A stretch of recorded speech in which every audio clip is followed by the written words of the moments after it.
অত্যন্ত গুরুত্বপূর্ণ আমরা ভাষা শিক্ষাটা খুব শক্তভাবে করি। এখানে বাংলা ভাষাটা কিন্তু গুরুত্বপূর্ণ। আমরা তৃতীয় ভাষা ঢুকাবো, এখন কম্পালসারি করতে যাচ্ছি আমরা, এবং এগেন স্টেপ বাই স্টেপ, ধাপে ধাপে করবো আমরা, এক রাতে করে দিব না সব জায়গায়, কারণ এটারও আমাদের অনেক স্ট্রাকচারাল এবং ফাউন্ডেশনাল কাজ আছে করবার আগে। কিন্তু ইংরেজি শেখার আগেও বাংলা ভাষাটা, ভাষা, কমিউনিকেশন, শব্দ, জ্ঞান, এই জিনিসগুলো গুরুত্বপূর্ণ। আমরা আমাদের সন্তানদের দেশব্যাপী ইংরেজি শেখাতে সক্ষম হচ্ছি না, কিন্তু সেটা পরে ভাই, আমরা আগে ভাষা শেখাতে সক্ষম হচ্ছি না, বাংলাটাই ঠিকভাবে শিখছে না। তো এই শিক্ষাটা অত্যন্ত গুরুত্বপূর্ণ, এখানে ফোকাস আনতে হবে। এখানে যদি কারিকুলামে চেঞ্জ প্রয়োজন হয়, আমি এবং মাননীয় মন্ত্রী মহোদয় আমরা আলোচনা করেছি, এবং আগামীতে হয়তো আমরা টাস্ক ফোর্স গঠন করব। আমরা মন্ত্রণালয় আপনাদের সাথে আলোচনার মাধ্যমে এমন জায়গায় যাব যেখানে ভাষার কারিকুলামটা যেন আমরা আরো শক্তভাবে গড়তে পারি। কিন্তু যেটাই করব আমরা আপনাদের সাথে আলোচনার মাধ্যমে এবং সময় নিয়ে সঠিকভাবে, হুটহাট কোনো কিছুতে আমি এবং মাননীয় মন্ত্রী মহোদয় দুজনে একজনই বিশ্বাসী না। এ গ্রেড ক্লিংকারের কনফিডেন্স সিমেন্ট, বাংলাদেশের হৃদয় জুড়ে। সো ওই যে ওয়ার্ল্ড ক্লাস এডুকেশন, এটা কনসিস্টেন্টলি সব জায়গায় দিতে হবে।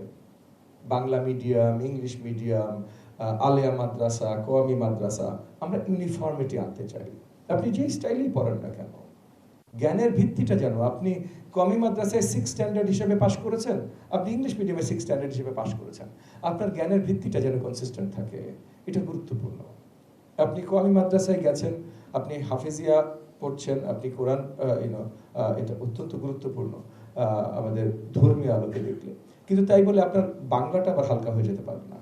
বাংলা কমিউনিকেশন স্কিল, নলেজ, এটা আপনার থাকতেই হবে। সো ওই স্ট্যান্ডার্ডগুলো আমরা সেট করব। আর একটা বড় গুরুত্বপূর্ণ জিনিস, আমি আমার বক্তব্য বেশি দীর্ঘায়িত করব না, কারণ এরপরে আবার কিছুক্ষণ পরে মাননীয় প্রধানমন্ত্রীর সাথে আমাদের একটা ক্যাবিনেট মিটিং আছে, এবং আমার পর মাননীয় মন্ত্রী মহোদয় কথা বলবেন, সভাপতি মহোদয় কথা বলবেন। তবে একটা গুরুত্বপূর্ণ মেসেজ দিয়ে আমি আমার আলোচনা আজকে শেষ করব। এটা হলো, আগামীর বাংলাদেশ যদি আমরা গড়তে চাই, যেই বাংলাদেশের স্বপ্ন আমাদের মাননীয় প্রধানমন্ত্রী জনাব তারেক রহমান পুরো দেশকে দেখিয়েছেন, যেই স্বপ্নের ভিত্তিতে, যেই স্বপ্নের উপরে আস্থা রেখে বাংলাদেশের আপামর জনগণ তাদের কিমতি আমানত, তাদের ভোটটা দিয়ে আমাদেরকে পছন্দ করে আমাদেরকে নির্বাচিত করেছেন, যার ভিত্তিতে আজকে মাননীয় মন্ত্রী মহোদয় এবং আমি আজকে আপনাদের এই টেবিলে বসা, সেইটা আমাদেরকে মূল্যায়ন করতে হবে। তাদেরকে যে শপথগুলো মাননীয় প্রধানমন্ত্রী জনাব তারেক রহমান দিয়েছিলেন, সেগুলো ফুলফিল করতে হবে। এবং সেটা যদি ফুলফিল করতে হয়, তাহলে আপনাদের আমাদের সকলকে একনিষ্ঠভাবে কাজ করতে হবে। একটা জিনিস মনে রেখে, করাপশন হইতে পারবে না। বিগত দিনগুলোতে প্রত্যেকটা দপ্তরে, আমরা জানি আলাদা করে পয়েন্ট আউট করানোর কিছু নেই, প্রত্যেকটা দপ্তরে আমরা ইনস্টিটিউশনালাইজ করে দিয়েছি করাপশন।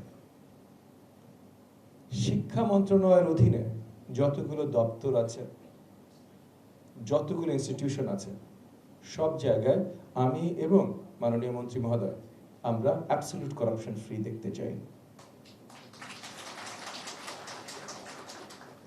মাননীয় মন্ত্রী মহোদয় ওনার কথাটা বলবেন, তবু ওনার ভাই হিসেবে, এবং উনি আমার বড় ভাই, সেই হিসেবে আমি ওনার কথাও বলছি, আমার কথাও বলছি, যে আপনারা আগামী 5 বছরে লিখে নিতে পারেন, কোনো জায়গায় কোনোভাবে কোনো করাপশনের সাথে আমাদের কোনো ইনভলভমেন্ট আপনারা পাবেন না।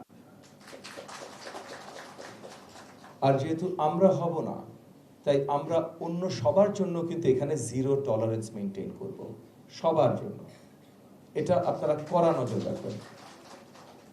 আমরা সোনার বাংলাদেশ করতে চাই, আমরা আমাদের নিজেদের সোনার ব্যাংক অ্যাকাউন্ট খুলতে চাই না। আমরা খুলবো না, আপনারা ওই দিকে নজর রাখবেন, কারণ এগেন আমরা যেহেতু করবো না, আমাদের কিন্তু অ্যাবসলিউট 0 টলারেন্স থাকবে। সো এই জায়গা থেকে সবচেয়ে গুরুত্বপূর্ণ দায়িত্ব যেহেতু আমাদের দেশের ফাউন্ডেশনটাকে তৈরি করা, ফাউন্ডেশন নিখুঁত হতে হবে, ফাউন্ডেশন করাপশন ফ্রি হতে হবে। এই ফাউন্ডেশনের ভিত্তিতে আগামীর দেশ তৈরি হবে। আমরা দেশকে সকলে ভালোবাসি, আমরা প্রমাণ করেছি। 24-এর গণ অভ্যুত্থানে অনেকে আমরা ভুলে গেছিলাম, অনেকে মনে করেছিলাম যে আজকের তরুণরা, জেনজিরা দেশকে এত ভালোবাসে না, রাজনীতি নিয়ে চিন্তা করে না, দেশকে নিয়ে চিন্তা করে না। 24শে জুলাইতে যখন আমি রাজপথে ছিলাম, আমি দেখেছি প্রত্যেকটা ঘরে ঘরে বাচ্চারা, মারা, আমার রিক্সাওয়ালা ভাই থেকে ভ্যানওয়ালা ভাই, দোকানদার, কেউ বাদ নেই, সবাই রাস্তায় ছিল। সবাই পুলিশের গুলি বা অন্য কারোর ব্যাটন চার্জ, গুলি চার্জের একদম সম্মুখে দাঁড়িয়েছিল, কেউ এক পা পিছা হয় নাই। দেশকে ভালোবাসার প্রমাণের থেকে বেশি হইতে পারে না। আমরা সবাই দেশকে ভালোবাসি।